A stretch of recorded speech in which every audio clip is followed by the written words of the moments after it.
हाय दोस्तों, मैं हूँ रूबी और ये ऑडियो बुक समरी गीगल यानी कि ग्रेट आइडियाज ग्रेट लाइफ के द्वारा बनाई गई है। यहाँ पर हर हफ्ते हम एक नई बुक समरी को अपलोड करते हैं जो कि आप पढ़ सकते हैं, सुन सकते हैं और देख सकते हैं।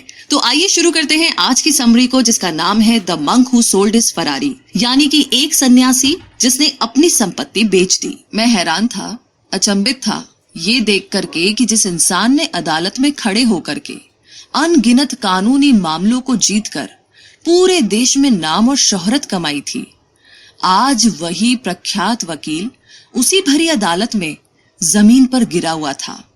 वो इंसान जो कि अपने काम और सफलता के लिए मशहूर थे, जिनकी शानो शौकत के चर्चे होते थे, आज वही इंसान जमीन पर तड़प रहे थे। उनको आराम देने की सभी कोशिशें व्यर्थ लग रही थी और मैं बैठा यही सोच रहा था, नहीं, आप ऐसे नहीं मर सकते। जिस इंसान ने जिंदगी अपनी शर्त पर जी हो, जिसने अपना मुकद्दर खुद लिखा हो, वो इंसान ऐसे नहीं मर सकता। वो इंसान जिसने अपने हुनर, काबिलियत और कठोर परिश्रम से इतनी सफलता और शोहरत पाई हो, वो इतनी आसानी से नहीं मर सकता। महान जूलियन से मेरे ताल्लुकात 17 साल पुराने हैं। जब मैंने उनके दफ्तर में काम करना शुरू किया था तो धीरे धीरे हमारे संबंध अच्छे होते गए। शायद मैं उनको सबसे करीब से जानने लगा था। यकीन नहीं हो रहा था कि ये वही जूलियन है। 17 साल पहले क्या तेज था इनकी आंखों में, मानो पूरी दुनिया इन्हीं पर निर्भर करती हो। हर चीज को अपनी ही शर्तों पर करना, या यूं कहूं कि हर परिस्थिति को अपने काबू में रखना इनकी आदत सी थी। शायद मुझ में भी ना कुछ बात रही होगी, तभी तो इतने सारे लोगों के बीच उन्होंने मुझे चुना, एक मामूली लड़के को जिसका दूर दूर तक चालाकी से कोई ताल्लुक नहीं था। हाँ, बस ये कि मैं अपने बलबूते पर हार्वर्ड लॉ स्कूल से पढ़कर आया था। जूलियन के साथ काम करना खुशनसीबी थी मेरी। आपको ये जानकर शायद हैरानी हो, जितनी शक्ति वो दुनिया को दिखाया करते थे, उनके अंदर उतना ही नरम दिल एक बच्चा छुपा हुआ था, जो कि भावुक भी था और नादान भी, लेकिन वो दुनियादारी की फिक्र से बंधा हुआ था। उनका शानदार भव्य बंगला या चमचमाती लाल रंग की फरारी के पीछे कुछ तो रहस्य था, जो सब कुछ होते हुए भी उनके अंदर एक अजीब सा अकेलापन होने लगा था।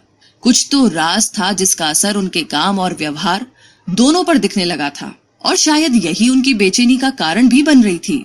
शायद दुनिया की इस दौड़ में वो पीछे नहीं रहना चाहते थे, तभी तो शोहरत और कामयाबी की भूख उन्हें दिन ब दिन निगल रही थी। ये तुम क्या कर रहे थे जूलियन? सब कुछ तो था तुम्हारे पास, फिर भी ये कैसी भूख थी तुम्हें? क्या कुछ पाना था तुम्हें? क्या चाहिए था तुम्हें? किस चीज की तुम्हें तलाश थी? आधी उम्र के होके भी वो बुजुर्ग लग रहे थे। एक गहरी थकान उनके चेहरे पर हमेशा कायम थी, और साथ ही वो हंसना भी भूलने लगे थे। मुझे अब भी याद है जब वो मुझसे अपने खालीपन की शिकायत करते थे। वो कहते थे कि अब वो वकालत से ऊब चुके हैं। आज दिल का दौरा पड़ने से वही महान इंसान जमीन पर यूं गिरे हुए थे जैसे मानो कि प्रकृति ने उन्हें जिंदगी के असली मायनों से मिला दिया हो। दूसरों के लिए जीना, यही वजह थी जो कि नौजवान जूलियन ने वकील बनने का सपना देखा था, पर अब ये वजह कहीं गुम हो चुकी थी। इस खालीपन के पीछे गहरी कहानी थी। कुछ लोगों ने मुझे बताया था कि मेरे दाखिले से पहले फर्म में जूलियन के साथ एक बड़ी घटना घटी थी जिसने उनकी जिंदगी बदल दी। तब मुझे ये दीवारें पर्दों से मजबूत मालूम पड़ी। इस राज से मैं अब तक अनजान था। कोई भी उस बात का जिक्र नहीं करता जिसने जूलियन से शायद उनका ज़मीर छीन लिया। मुझे जानना था कि उस रोज जूलियन के साथ ऐसा क्या हुआ था जिसने मेरे सबसे अच्छे दोस्त की ये हालत की। और आज मेरे ही सामने जूलियन पड़े हुए थे और मैं हमेशा की तरह कुछ नहीं कर सका।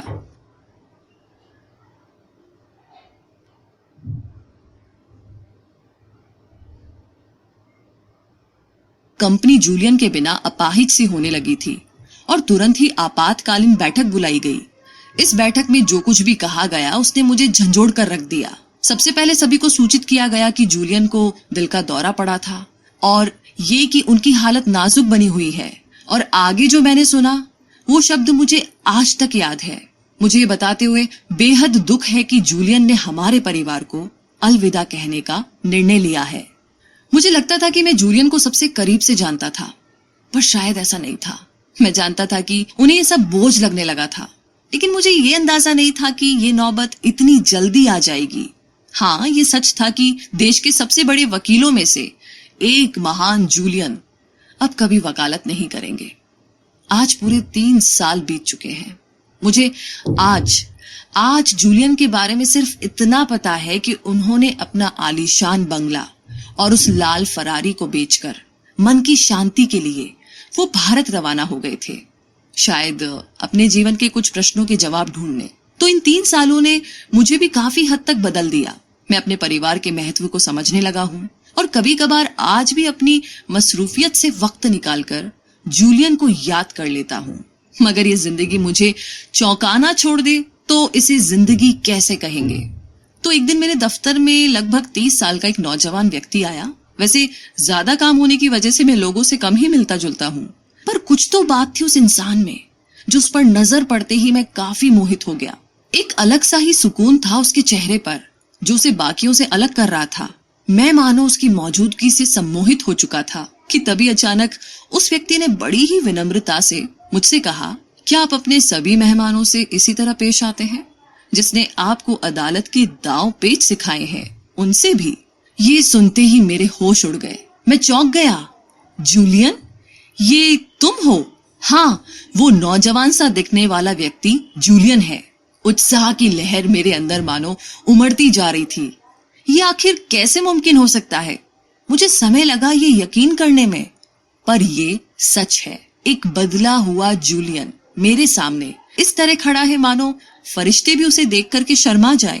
ये शहद सी मीठी आवाज, ये तेज, ये ठहराव। तो आखिर क्या किया था जूलियन ने इन 3 सालों में कि उसे पहचान पाना भी अब मुश्किल हो रहा था। और एक बार फिर जूलियन ने मुझे अचंभित कर दिया। आखिर हिमालय की पहाड़ियों से ये कौन सी संजीवनी बूटी खाकर आए थे? मैं मनी मन ये सोचने लगा, क्या वहां कोई जादुई कुआं है जो इंसान को जवान बना देता है? कैसे ये बुजुर्ग से दिखने वाले जूलियन इस तरीके से बदल गई कि मानो सभी देवी देवता इन्हीं पर मेहरबान हुए हो। आखिर इन 3 सालों में जूलियन कहाँ थे और क्या कर रहे थे? ये सभी सवाल मुझे उत्सुक कर रहे थे। लेकिन इससे पहले कि मैं कुछ पूछ पाता, जूलियन ने मेरे सभी सवाल मानो मेरी आंखों से पढ़ लिए हो। जूलियन ने सबसे पहले ये बात कबूल की कि वो कितने गलत थे। उनकी जिंदगी किस तरीके से खुशी और महत्वपूर्ण सफलता के रास्ते से भटक गई थी। बीमार पड़ने के बाद डॉक्टर्स ने उन्हें सलाह दी कि उन्हें अब कामयाबी की भूख त्यागनी होगी, क्योंकि यही बात अब उनकी जान की दुश्मन बन बैठी थी। उस वक्त जूलियन ने अपनी जिंदगी का सबसे बड़ा फैसला लिया और ये फैसला था अपनी जिंदगी को चुनने का। जी हाँ, एक अजीब सी रौनक थी उनके चेहरे पर जब जूलियन मुझे ये बता रहे थे कि किस तरीके से उन्होंने अपना घर और अपनी चहेती लाल फरारी को बेचकर भारत जाने का फैसला लिया। जूलियन किसी बच्चे की तरह उत्साहित होकर के मुझे अपनी कहानी सुना रहे थे, जहां सारी जीवन शैली प्रकृति की गोद में खेलती है। किस तरीके से वो गांव-गांव में कभी रेल से तो कभी मीलों पैदल चल करके अपना बिखरा हुआ जीवन समेट रहे थे। मैं खुश था कि जूलियन अब दोबारा हंसना सीख चुके थे। जूलियन ने तब मुझे बताया कि जगह जगह घूमने पर उन्हें हिंदुस्तानी सन्यासियों के बारे में पता चला। ये सन्यासी उम्र के मोहताज नहीं होते और कुछ ऐसे सन्यासी जिन्होंने इंसानी दिलो दिमाग पर काबू करना सीख लिया था। मुझे हैरानी हुई ये जानकर के कि मेरे दोस्त जूलियन इन्हीं सन्यासियों के साथ अपना समय बिताकर आए हैं। उन अध्यापकों के साथ रहकर के आए हैं जो कि बिना दक्षिणा के जीवन जीने का सलीका सिखाते हैं। तभी जूलियन ने मुझे कुछ ऐसी बातें बताई जिसने मेरे पैरों तले जमीन हिला दी। कश्मीर की वादियों में घूमते वक्त वो एक खास योगी से मिले जिन्होंने जूलियन को उम्मीद की किरण दिखाई। जूलियन की ही तरह वो योगी भी एक सफल वकील थे जिन्होंने मोह माया त्याग करके सन्यासी जीवन को चुना। योगी ने जूलियन को बताया कि कश्मीर से मीलों दूर हिमालय की चोटियों पर सिवाना नाम की एक बस्ती है, जहां हिमालय के सबसे आध्यात्मिक सन्यासियों का वास है।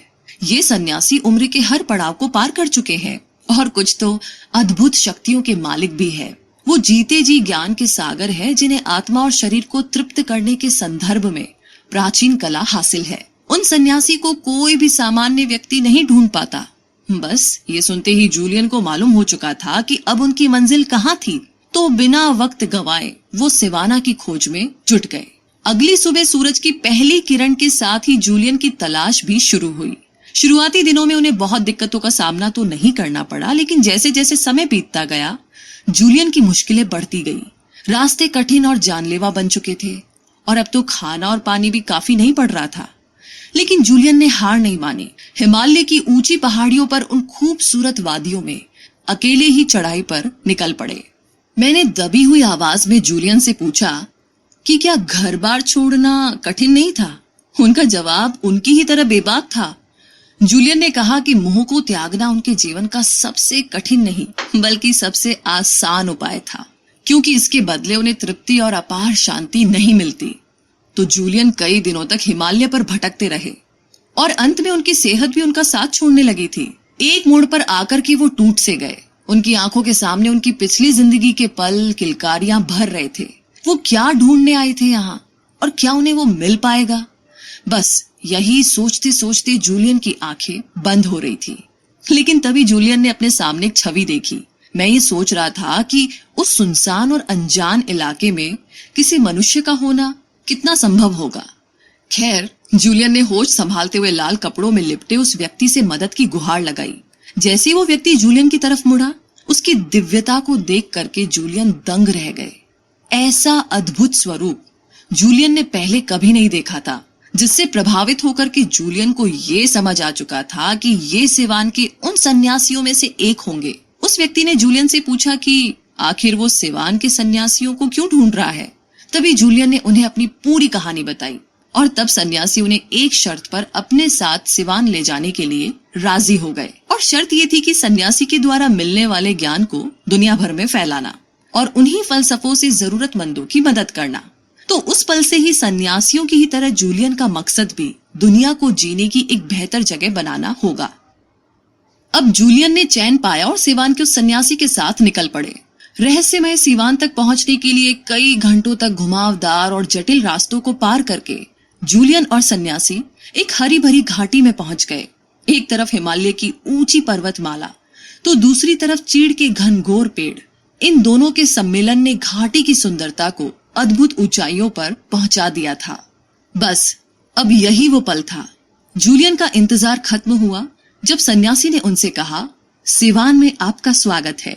यहाँ दोनों फिर घाटी की ओर बढ़ने लगे, जो जंगल से होकर गुजरता था। चीड़ और चंदन के पेड़ों की खुशबू ने पूरे वातावरण को सम्मोहक कर दिया था। जंगल में चहचहाते पंछी मानो पेड़ों पर नाच रहे हो। धरती पर अगर स्वर्ग होता तो शायद ऐसा ही होता। कुछ दूरी तक चलने के बाद आखिरकार सिवाना नामक वो बस्ती जूलियन के बिल्कुल सामने थी। गुलाब के फूलों से सजी हुई इस बस्ती के बीचों बीच एक मंदिर बना हुआ था। इस बस्ती का हर व्यक्ति एक सन्यासी था। हर एक के चेहरे पर हंसी और मुस्कुराहट थी। जूलियन को ऐसा लग रहा था कि मानो तनाव नाम की बीमारी तो इस गांव में थी ही नहीं और ना ही कभी किसी ने तनाव अनुभव किया होगा। जैसे जैसे जूलियन ने यहाँ पर समय बिताया, उसे इस जगह की दिव्यता और अद्भुतता का एहसास होने लगा। मानो यही वो जगह थी जो जूलियन की खोई हुई जीने की चाह को दोबारा जगा सकती थी, जो कि अपनी कारोबारी जिंदगी में गुमराह होकर उन्होंने त्याग दी थी। तो इसी तरीके से जूलियन के जीवन की एक नई शुरुआत होने लगी, जो उसके पिछले जीवन से बिल्कुल अलग और काफी असाधारण थी। जूलियन की अविश्वसनीय कहानी सुनते सुनते कब सुबह से शाम हो गई पता ही नहीं चला। एक वक्त के लिए ऐसा लगा कि मानो मैं भी उन्हीं के साथ हिमालय की सैर पर था। लेकिन अब जूलियन का बदला हुआ व्यक्तित्व मुझे भी अपनी तरफ आकर्षित कर रहा था। अब तो मेरा भी मन है इस सम्मोहित तृप्ति को अनुभव करने का, पर मुझे अदालत में होने वाली कल की सुनवाई की तैयारी करनी है। पर आज जूलियन की बातों ने, उसकी अधूरी कहानी ने मुझे आईना दिखाया है। ये एहसास दिलाया है कि कहीं ना कहीं मैंने भी पुराने जूलियन की ही तरह अपने कल वाले व्यक्तित्व को खो दिया है। कभी मुझे भी छोटी से छोटी चीज में खुशी मिलती थी और अब मुझे उस एहसास की झलक भी याद नहीं है। मेरी रुचि को भांपते हुए जूलियन ने अपनी कहानी की गति बढ़ाई। सिवाना समुदाय के लोगों ने अपना स्नेह जूलियन के प्रति व्यक्त करते हुए उन्हें अपने समुदाय का हिस्सा बना लिया। जूलियन अपने ज्ञान को बढ़ाने हेतु अपने तन मन से हर एक पल योगी की तरह बिताने लगे। उन सन्यासियों का वो ज्ञान कई वर्षों की कठोर तपस्या का नतीजा था और वो सब उस ज्ञान को जूलियन के साथ बांटने के लिए तैयार थे, और वो भी बिना किसी संशय के। जूलियन उन सन्यासियों के साथ बैठकर के जीवन के कई अद्भुत विषयों पर विचार करते जो उन्होंने जीवन में प्राप्त की थी। जल्द ही जूलियन समझ चुके थे कि वो अपने मन को विचलित होने से कैसे रोक सकते हैं। जैसे जैसे दिन रात महीने बीतते गए, जूलियन को एहसास होता चला गया कि अब उनके अंदर एक क्षमता है जिसे वो दूसरों की भलाई के लिए उपयोग में ला सकते हैं। सिवाना के पहले 3 हफ्तों में ही जूलियन को अपने अंदर एक बदलाव महसूस होने लगा। उनको हर एक छोटी से छोटी चीज में आनंद आने लगा, चाहे वो अंधेरे में चमचमाते सितारे हो या फिर मकड़ी का एक जाला ही क्यों ना हो। उन्होंने बताया कि कुछ महीनों में ही उन्हें मन की शांति और आत्मा की तृप्ति का एहसास होने लगा, जो उन्होंने कई सालों तक शहर में रहकर अनुभव नहीं किया था। अंत में जूलियन को अपने जीवन की कीमत का अंदाजा हुआ और अपनी असली मंजिल का एहसास हुआ। ये सब उन साधुओं की वजह से ही मुमकिन हो पाया था। मधुर आवाज में उन्होंने ये भी बताया कि हमें पहले अपने मन और आत्मा को तृप्त करना आना चाहिए, तभी हम अपने जीवन और अपने सपनों को जी सकते हैं। तभी अचानक जूलियन ने जाने की बात की, क्योंकि मेरे दफ्तर का समय हो चुका था। मेरी बहुत विनती करने पर भी वो नहीं रुके। उन्होंने कहा कि तुम्हें और तुम्हारे समाज को बुद्धिमत्ता प्राप्त करने का अधिकार है। मैं तुमसे वादा करता हूँ कि मैं तुम्हारे साथ अपना ज्ञान जरूर बांटूंगा। वो मेरे दफ्तर से तो जा चुके थे, लेकिन अपनी छाप मुझ पर छोड़ चुके थे। और मैं अपना सर पकड़कर सोचने लगा कि मेरी दुनिया कितनी छोटी थी। मुझे आज एहसास हो रहा है कि बचपन में जो उल्लास और मासूमियत मुझ में थी, अब वो नहीं रही। और किसे पता कि शायद जूलियन की ही तरह मैं भी किसी दिन ये सब दुनियादारी छोड़कर उन्हीं की तरह तृप्ति की तलाश में कहीं दूर निकल जाऊं। तो इन सभी ख्यालों के साथ मैं अपने दफ्तर से बाहर निकला और तेज धूप में अपनी मंजिल की ओर चल पड़ा। जैसा कि जूलियन ने कहा था, वो शाम को मेरे घर पहुंच गए। जैसे ही मैंने दरवाजा खोला, जूलियन को लाल रंग की एक अजीब सी पोशाक में देख करके मैं हैरान हो गया। जूलियन से दोबारा मिलने की उत्सुकता में दिन भर में मैं मुश्किल से कुछ काम कर पाया था। इसीलिए जूलियन ने भी बिना वक्त गवाए उन रहस्यों को मेरे सामने एक एक करके खोलना शुरू किया और अपनी अधूरी कहानी के बारे में बताने लगे। पर न जाने क्यों मेरे मन को अभी भी जूलियन की बातों पर विश्वास नहीं हो रहा था। अचानक से मेरे मन में एक उलझन सी आने लगी। क्या हार्वर्ड यूनिवर्सिटी से पढ़ा हुआ ये वकील सच में अपना घर बार त्याग सकता है? कहीं जूलियन मुझसे कोई शरारत तो नहीं कर रहे थे? लेकिन फिर जूलियन ने मेरा शक दूर किया। जूलियन शांति से चाय की प्याली में चाय भरने लगे। चाय प्याली में भरकर गिर रही थी, पर जूलियन रुकने का नाम नहीं ले रहे थे। आखिर मेरे सब्र का बांध टूटा और मैंने पूछ ही लिया, ये क्या कर रहे हो तुम? इसमें और चाय नहीं आएगी, ये भर चुका है। और जूलियन ने मुस्कुराते हुए कहा, जिस तरीके से इस भरी हुई चाय की प्याली में और चाय नहीं आ सकती, उसी तरीके से तुम्हारा दिमाग भी तुम्हारे अपने ही ख्यालों से भर चुका है। ऐसे में नया ख्याल उसमें कैसे भर सकते हो तुम? उसकी बातों की सच्चाई सुनकर मैं थमसा गया। मुझे यकीन दिलाने के बाद आखिरकार जूलियन ने मुझे बताया कि किस तरीके से सिवाना के उस सन्यासी से जीवन का सबसे अहम और सबसे बड़ा ज्ञान हासिल हुआ, जिसने उनकी जिंदगी बदल दी थी। और ये ज्ञान था जीवन के उन अनमोल 7 सिद्धांतों का। जूलियन ने अपनी आंखें बंद कर ली, जैसे मानो कि वो इस दुनिया से परे वापस हिमालय की उन्हीं वादियों में चले गए हो। उन्होंने मुझे भी अपनी आंखें बंद करके वो जो बता रहे थे उसकी कल्पना करने को कहा। ये वही कहानी थी जो उस सन्यासी ने जूलियन को सुनाई थी, और अब यही कहानी जूलियन मुझे सुना रहे थे। जूलियन कहने लगे, तुम एक शानदार हरे भरे और सुंदर बगीचे में बैठे हो। पूरा बगीचा बहुत ही सुंदर फूलों से भरा हुआ है। तुम्हारे आसपास सब कुछ बहुत शांत है। इस बगीचे में तुम सच का स्वाद लो, मानो जैसे कि तुम्हारे पास समय ही समय है। अब सामने की ओर तुम्हें एक लाल रंग का बड़ा सा लाइट हाउस नजर आता है, और अचानक से उस बगीचे की शांति भंग हो जाती है। तभी एक दरवाजे के टूटने की आवाज आती है, जिसमें से एक सूमो पहलवान बाहर आता है और बगीचे के बीचों बीच घूमने लगता है। उस सूमो पहलवान ने एक पतली सी तार का लंगोट बनाकर पहन रखा है। जैसे ही सूमो पहलवान आगे बढ़ता है, उसे अपने सामने एक सोने की घड़ी दिखाई देती है, जो मानो कई साल से वहीं पर पड़ी हो। उस घड़ी पर पैर पड़ते ही वो सूमो पहलवान गिर पड़ता है और बेहोश हो जाता है। कुछ देर बाद सांस लेते ही उसे गुलाब के फूलों की सुगंध आती है और वो तुरंत से वापस खड़ा हो जाता है। होश संभालते हुए वो आसपास देखने लगता है और उसे झाड़ियों में से एक रास्ता दिखता है, जो ढेर सारे हीरों से भरा पड़ा है। बिना वक्त गवाए वो सूमो पहलवान उस रास्ते पर निकल पड़ता है और तुम्हारी आंखों से ओझल हो जाता है। ये कैसी अजीब सी कहानी थी? क्या तुम इस कहानी को सुनने इतनी दूर गए थे? मैंने जूलियन से बड़ी ही बेबाक आवाज में पूछ लिया।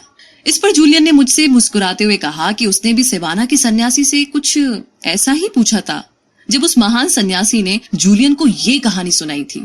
और मैंने भी जूलियन की तरह ही कहानी में छुपे हुए उन 7 सिद्धांतों को नजरअंदाज कर दिया था, और अब बारी थी जिंदगी के इन्हीं छुपे हुए 7 सिद्धांतों को जानने की। पहला सिद्धांत, इस काल्पनिक कहानी में बगीचा हमारे मन को दर्शाता है। अगर आप अपने मन को विचलित होने से रोकते हैं, उसकी देखभाल करते हैं, उसे उपजाऊ बनाते हैं, तो तुम्हारा मन तुम्हारे विचारों से कई ज्यादा खिलेगा। और अगर तुम उसमें गलत विचार पालते हो तो तुम्हारे मन के बगीचे में नकारात्मक ऊर्जा या नेगेटिविटी पैदा होगी। एक बगीचे में हम जैसे बीज बोते हैं, हमें उसी तरह के फल और फूल मिलते हैं। तो ठीक इसी तरीके से जब हम अपने दिमाग में लगातार सकारात्मक बातों के बारे में सोचते हैं तो हमारा दिमाग भी उसी खूबसूरत बगीचे की तरह हमें अंदर से संतुष्ट और उपजाऊ रखेगा। लेकिन अगर हम अपने अंदर नकारात्मक विचार भरते हैं तो इसका अंजाम भी गलत ही निकलता है। हमारे जीवन में गलतियों का कोई स्थान नहीं होना चाहिए। हमें हमारे जीवन के हर एक सबक से कुछ न कुछ सीखते रहना चाहिए और यही है हमारे जीवन का पहला सिद्धांत। दूसरा सिद्धांत, इस कहानी का दूसरा सिद्धांत छुपा हुआ है उस लाइट हाउस में, जो कि हमारे जीवन के सभी उद्देश्यों को दर्शाता है। जिस तरीके से एक लाइट हाउस सटीकता से किसी भी नौका या जहाज को अपनी रोशनी से सही रास्ता दिखाता है, ठीक उसी तरीके से हमें भी अपने जीवन के लक्ष्य और महत्वाकांक्षाओं की ओर सटीकता से बढ़ना चाहिए। उन्हें पूरी तरीके से जानना ही हमारा सबसे पहला कर्तव्य है। भले ही इसमें देर लगे, लेकिन एक ना एक दिन हम अपनी मंजिल तक पहुंच ही जाएंगे। हमें हमारे लक्ष्य की ओर बढ़ने के लिए एक जुनून की बहुत जरूरत है और उस जुनून को पाने के लिए हमें अपने अंदर आत्मशक्ति और धैर्य का निर्माण करना आना चाहिए। ये करने के लिए हमारे पास 5 तरीके हैं। पहला, हमें हमारे मन में अंतिम परिणाम का साफ चित्रण रखना होगा। उस इनाम की कल्पना करनी होगी जिससे हमें आगे बढ़ने की प्रेरणा मिलेगी। दूसरा, हमें हमारे ऊपर सकारात्मक दबाव बनाए रखना होगा जिससे कि हम हमारे लक्ष्य के मार्ग से भटक न जाएं। तीसरा, मंजिल हासिल करना। यही एक महत्वपूर्ण चीज नहीं है, उस मंजिल तक पहुंचने के लिए एक निर्धारित समय भी तय करना अनिवार्य है, क्योंकि हमारे जीवन में कई सारे लक्ष्य हैं जिसे हमें पाना है। चौथा, अपने लक्ष्य को किताब में लिखकर रखें और रोज सुबह उठकर के उस किताब को खोलकर देखें, जिससे तुम्हारे अंदर अपने लक्ष्य की ओर पहुंचने की प्रेरणा बनी रहेगी और तुम्हारा मन विचलित नहीं होगा। पांचवा, 21 अंक का जादुई नियम। ये सब तकनीक और जादुई नियम तुम्हें लगातार 21 दिनों तक और निरंतर एक ही समय पर करना होगा, जिससे कि वो बात तुम्हारे रोजाना नियम यानी कि रूटीन का एक अहम हिस्सा बन जाएगा। आगे है तीसरा सिद्धांत। जिंदगी का वो तीसरा सिद्धांत कहानी में अजीब से दिखने वाले सूमो पहलवान केंजे से जुड़ा हुआ है। केंजे एक जापानीज चिन्ह है जिसका मतलब होता है निरंतर सीखना और निरंतर सुधार करते रहना। एक सूमो पहलवान को अपनी खुराक के साथ साथ अपने अनुशासन का भी ख्याल रखना पड़ता है। तो ठीक इसी तरीके से हमें भी अपने जीवन में मेहनत के साथ साथ अनुशासन का भी ख्याल रखना चाहिए। हमें अपने मन को काबू में रखना भी आना चाहिए। हमें उसे अपने शरीर का एक अहम हिस्सा बना लेना होगा। कामयाबी हमेशा हमारे ही भीतर से आती है। हम अपने आप को और अपने विचारों को कैसे रखते हैं, कामयाबी उस पर निर्भर करती है। हमें हमारे मन और आत्मा को निरंतर शुद्ध करते रहना चाहिए। तुम्हारे सामने कई कठिनाइयां आएगी, पर उनसे घबराने से उनका समाधान नहीं मिलेगा। जो व्यक्ति अपने डर पर काबू पा लेता है वो अपने जीवन में कभी भी असफल नहीं होता। चौथा सिद्धांत समझ आता है उस सूमो पहलवान के लंगोट में। जी हाँ, वो लंगोट जो कि पतले तार से बनी हुई थी। कोई भी तार ढेर सारे पतले तारों को जोड़कर बनती है। भले ये पतली तारें अपने आप में कमजोर हो, लेकिन साथ मिलने पर ये एक मजबूत तार बनाती है। तो ठीक इसी तरीके से हमारे जीवन में वो बहुत सारी छोटी लेकिन अच्छी आदतें होती है जिन पर अक्सर हम ज्यादा ध्यान नहीं देते, लेकिन ये सभी साथ मिलकर के एक बड़ा फर्क लाती है। फिर चाहे वो सुबह जल्दी उठना हो या फिर पौष्टिक खाना खाना हो। ये सभी आदतें भले ही ज्यादा बड़ी ना लगती हो, लेकिन एक लंबे समय के बाद यही चीजें आपको एक बेहतर इंसान बनाती है और आपकी सफलता को तय करती है। अपने अंदर हमेशा एक सकारात्मक इच्छा शक्ति का संचार बनाए रखें, जिससे कि आत्मा हमेशा शीतल बनी रहेगी। पांचवा सिद्धांत। इस कहानी का पांचवा सिद्धांत उस सोने की घड़ी से जुड़ा हुआ है जिसे उठाते वक्त सूमो पहलवान गिर जाता है। तो आप समझ ही गए होंगे कि ये घड़ी हमारे जीवन के समय को दर्शाती है। अमीर हो या गरीब, सभी के पास हर रोज 24 घंटे ही होते हैं। हम में से बहुत से लोग ऐसे होते हैं जिन्हें बेवजह काम टालने की आदत होती है। ये सरासर वक्त की बर्बादी है। समय का ध्यान रखने का मतलब ये नहीं है कि हम हर समय काम ही काम करें, लेकिन अपने काम, सामाजिक जिंदगी और परिवार के बीच इस समय का एक अच्छा संतुलन बनाएं, क्योंकि हर सफल इंसान दिन में उसी 24 घंटे में वो सब कुछ कर लेता है जिसके बारे में हम सिर्फ सोचते ही रहते हैं। तो एक बार समय हमारे हाथ से फिसल गया तो वापस कभी लौटकर नहीं आने वाला। इसीलिए हमें समय का सम्मान करते हुए और उसका आदर करते हुए उसका हमेशा पालन करना आना चाहिए। छठा छठा सिद्धांत जुड़ा हुआ है गुलाब के फूल से, जिसे सूंघकर उस पहलवान को होश आया था कि जो लोग दूसरों को फूल देते हैं अक्सर उनके हाथों में फूलों की खुशबू रह जाती है, और यही खुशबू दर्शाती है एक सामाजिक कारण को। भले ही आप कितने भी अमीर क्यों ना हो, दूसरों की मदद करने से जो सुकून मिलता है ना, उसकी कीमत आप नहीं लगा सकते। इसीलिए दुनिया के सबसे अमीर लोग दान पुण्य करके अपने मन को संतुष्ट करते हैं। तो यदि आपको भी यही सुख चाहिए तो दूसरों की मदद करना सीख लीजिए। एक मशहूर कहावत है, कर भला तो हो भला।